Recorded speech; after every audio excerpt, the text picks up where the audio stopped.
النهارده هنتكلم عن مسجد بيطلق عليه البعض انه قبلة الصوفيين، ومن المساجد السبعة عالميا اللي بتتجه ليه الانظار، وبيتهافت كل عام الالوف والالوف على المسجد في مناسبتين اساسيتين. الاولى المولد الرجبي او المولد الصغير، وده بيكون في شهر مايو، والثانيه المولد الاساسي والكبير، وده بيكون في اواخر شهر اكتوبر. مسجد سيدي ابراهيم الدسوقي بناه العارف بالله ابراهيم ابن عبد العزيز ابو البكر، ولد سنه 653 هجريا 1255 ميلاديا، وتوفى سنه 696 هجريا 1296 ميلاديا. امام صوفي سني مصري، واخر اقطاب الولايه الصوفيه الاربعه. لقب بالدسوقي نسبه الى مدينه دسوق اللي عاش ونشا فيها حتى وفاه. بينتهي نسبه من جهه ابيه الى الحسين ابن علي ابن ابي طالب، وجده لامه هو ابو الفتح الواسطي خليفه الطريقه الرافعيه في مصر. كمان اتأثر في تفكيره بأفكار أبو الحسن الشاذلي. تولى منصب شيخ الإسلام في عهد السلطان بيبر، اللي أمر بإنشاء زاوية يلتقي فيها الشيخ مع متردديه وتلاميذه يعلمهم أصول الفقه والدين، اللي بعد كده اتحولت للمسجد الحالي. ظل الدسوقي بيشتغل في منصب شيخ الإسلام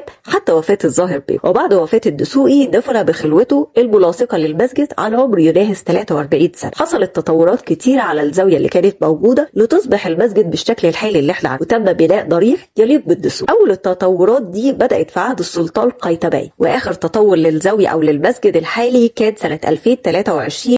من هو اول من جهر بالقرآن الكريم امام قريش؟